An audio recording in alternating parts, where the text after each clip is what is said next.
സാറിൻ്റെ ഒരു മൂവി എടുത്തു നോക്കുകയാണെങ്കിൽ ഞാൻ എപ്പോഴും ഓരോ സിനിമ എടുത്തു നോക്കുമ്പോൾ മനസ്സിലായിട്ട് എല്ലാ കഥാപാത്രങ്ങൾക്കും ഒരു തുല്യ പ്രാധാന്യമുണ്ട്. അത് ഈ സിനിമയിലും അങ്ങനെ തന്നെയാണോ? എല്ലാവർക്കും ആ ഒരു തുല്യ ബിജുവിൽ തന്നെ ഒരു കോടതി സീനിൽ ജസ്റ്റ് ഇങ്ങനെ ഒരു ആക്ഷൻ ആണ്, സ്റ്റിക്കർ വരെ ഇറങ്ങിയല്ലോ. നമ്മളൊരു പാസിംഗ് ഷോട്ടിൽ പോയാൽ മതി ഒരാള്, അത് അടിപൊളിയായിരിക്കും. പിന്നെ അപ്പുറത്തെ ഒരാൾ ഇരിക്കുന്നുണ്ട്, മേജർ സാർ. ഇപ്പൊ ബേബി ഗേളിൽ ഇപ്പൊ ഇറങ്ങിയ സമയത്ത് നമ്മൾ കണ്ടിരുന്നു. അപ്പൊ ആസ് യൂഷ്വൽ നമ്മളെപ്പോഴും കാണുന്ന പോലെ ഒരു പോലീസ് കഥാപാത്രമാണ്, അല്ലെങ്കിൽ പട്ടാളമായിട്ടുള്ള ഒരു കഥാപാത്രമായിരിക്കും. അപ്പൊ ഈ ഒരു സിനിമയിൽ വരുന്ന സമയത്ത് അങ്ങനെ എന്തെങ്കിലും ചേഞ്ച് വരുന്നുണ്ടോ മേജർ സാറിന്റെ? വന്നിട്ടുണ്ട്. അല്ലെങ്കിൽ കാരണം പണ്ട് ജഗന്നാഥ് വർമ്മ സാറ് ഉണ്ടായിരുന്ന സമയത്ത് അദ്ദേഹം ഒരു പ്രാവശ്യം ഞാൻ കണ്ടപ്പോൾ പറഞ്ഞു, രവി, ഞാൻ ഒരു കാലത്ത് എൻ്റെ കാറിനകത്ത് അല്ലെങ്കിൽ വീട്ടിൽ കുറേ യൂണിഫോം ഉണ്ടാവും, കമ്മീഷണർ, SP. അപ്പോൾ ഏതാ റോളെന്ന് ചോദിച്ചാൽ SP ആണെന്ന് പറഞ്ഞാൽ ആ യൂണിഫോം ഇട്ടിട്ട് അങ്ങോട്ട് പോകും. അപ്പോൾ അവരുടെ കോസ്റ്റ്യൂമിൻ്റെ കൂടെ ആവശ്യമില്ല. അപ്പോൾ ഞാൻ അങ്ങനെ ആലോചിച്ചു, പലപ്പോഴും ക്യാരക്ടേഴ്സ് വരുമ്പോൾ ഞാൻ ഇങ്ങനെ ആലോചിച്ചു, ജഗന്നാഥ് സാറിൻ്റെ ഒരു അവസ്ഥ ആവരുത് ഈ യൂണിഫോം വെച്ചിട്ട് ഇത് ക്യാരക്ടേഴ്സ് മാത്രം.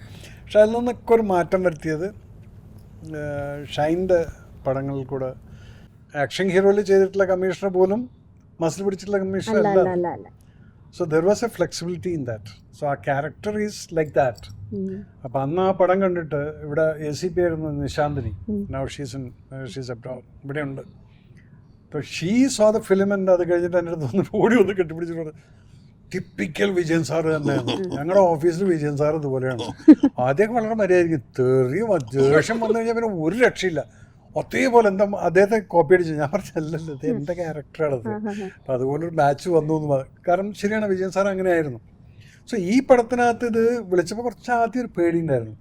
നമുക്കുണ്ടല്ലോ സമൂഹത്തിനകത്ത് ചില ഇമേജ്, അപ്പം ആ ഇമേജിന് വല്ലതും പറ്റുമെന്നുള്ളൂ. അപ്പോൾ ഷൈൻ 2-3 പ്രാവശ്യം വിളിക്കുമ്പോൾ തന്നെ എനിക്ക് മനസ്സിലായി എന്തോ ഒരു സംഭവം വരുന്നുണ്ടെന്ന്. അവസാനം വീട്ടിൽ വന്നു കാര്യങ്ങളൊക്കെ പറഞ്ഞു, പ്രക്ഷോഭം ഉണ്ടാകും. ഞാൻ പറഞ്ഞു, ഷൈനെ വേണമുള്ളത് ഇല്ലല്ലോ, സാറ് ചെയ്തേ പറ്റും. പിന്നെ അവിടെ ഞാൻ പറഞ്ഞു, ഇനി നീയായി നിൻ്റെ പാടായി, അത് നീ എവിടെ നിർത്തിയാലും ശരി, എന്നെ തുണി കഴിപ്പിച്ചിട്ട് ഇനിയിപ്പോൾ then I surrender to you. But then when I did the character, അപ്പോഴാണ് നമ്മൾ റിയലൈസ് ചെയ്യുന്നത് I can do like this also എന്നുള്ളത്. നമുക്ക് ഇങ്ങനെയുള്ളൊരു spontaneous reactions that happens to be, അത് ഒരു ഹ്യൂമറസ് സെൻസിൽ മാറുന്നതും ഇതൊക്കെ നമ്മൾ ചെയ്യുമ്പോഴാണ് നമ്മുടെ ഉള്ളിൽ ചെറിയൊരു ആക്ടർ ഉണ്ട്, അത് പല രീതിയിലും യൂസ് ചെയ്യുന്നതനുസരിച്ച്. So that depends on the director and the confidence. അദ്ദേഹം ആ ഒരു ക്യാരക്ടർ സാർ തന്നെ ചെയ്യണം എന്ന് പറഞ്ഞതിൻ്റെ അർത്ഥം എന്താണെന്നുള്ളത് ഇപ്പം എനിക്ക് മനസ്സിലാവുന്നുണ്ട്. Why he wanted to, because people expect me in, as you set, ഒരു മസിൽ പിടിച്ചിട്ടുള്ള ഒരു ഇതിൽ അതിന് വളരെ ലൂസായിട്ടുള്ള ഒരു സംഭവമായിട്ടാണ് ചെയ്യിപ്പിച്ചിരിക്കുന്നത്. അപ്പോൾ അത് I am excited to watch the film because I haven't seen the film. I love to see the film full fledged. അല്ല, ഇടയ്ക്കിടയ്ക്ക് കാണുമ്പോൾ എനിക്ക് അതിൻ്റെ ആ ഒരു എക്സൈറ്റ്മെൻറ്റ് പോകും.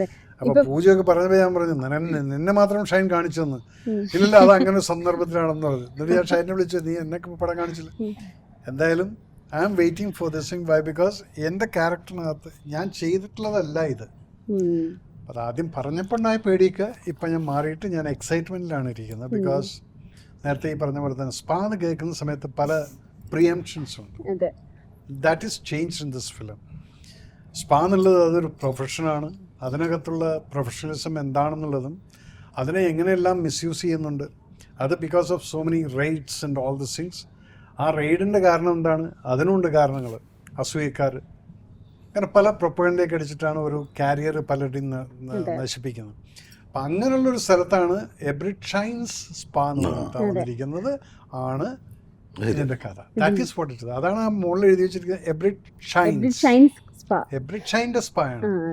അപ്പോൾ then you watch, then you will not have that preconceived idea that ഓ സ്പാ എന്ന് പറഞ്ഞാൽ ഇതാണ്, അതല്ല എന്നുള്ളത് കാണിച്ചിട്ടുണ്ട്. എബ്രിഡ് ഷൈൻ്റെ സ്പാ, അതിനകത്ത് ഇമോഷൻസ് ഉണ്ട്.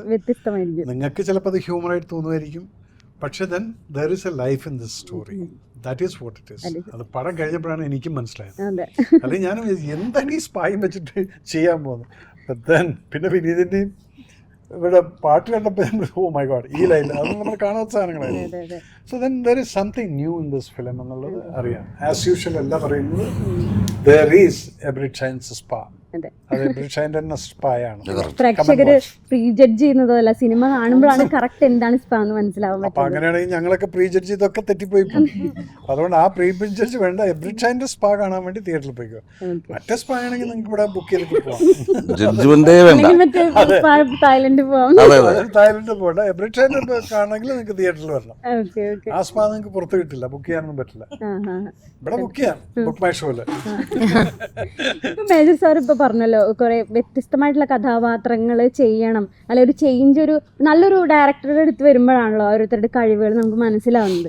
അപ്പോൾ ഈ ഒരു ഇപ്പോൾ ആസ് യൂഷ്വൽ ചെയ്യുന്ന കഥാപാത്രങ്ങളിൽ നിന്ന് ഈ ഒരു ക്യാരക്ടറിലോട്ട് വരുമ്പോഴേ പ്രേക്ഷകർ എത്രത്തോളം ഏറ്റെടുക്കും എന്നുള്ള എന്തെങ്കിലും ഒരു അങ്ങനത്തെ എന്തെങ്കിലും ടെൻഷൻ എപ്പോഴും ഉണ്ടായിരുന്നു? That is his job. നമ്മളിപ്പോൾ ഞാനൊരു ഡയറക്ടറാണ്. അപ്പം നമ്മൾ ഒരു കഥാപാത്രം ഞാനൊരാളെ വിളിച്ചിട്ട് ഇന്ന് നീ ചെയ്യുന്നു.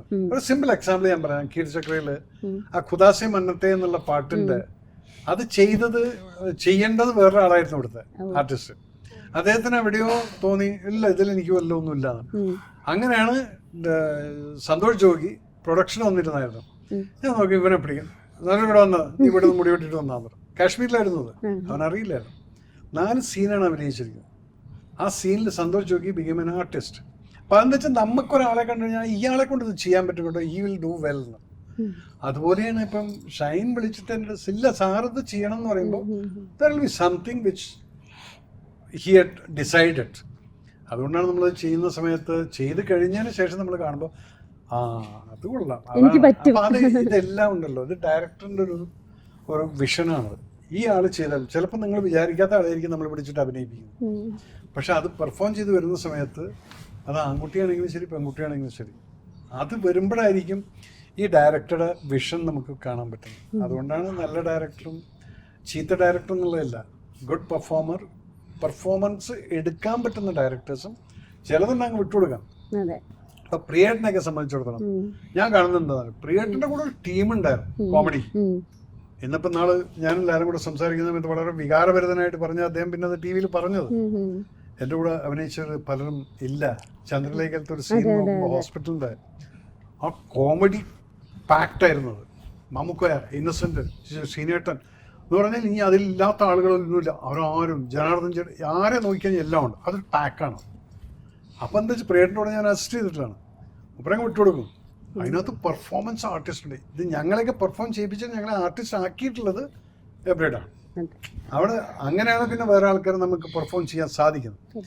പ്രിയേട്ടനെ വിളിച്ചത് he is lucky because he is that kind of A director and he got A team. പക്ഷെ ഇന്ന് പ്രിയേട്ടന് ആ ടീമില്ല.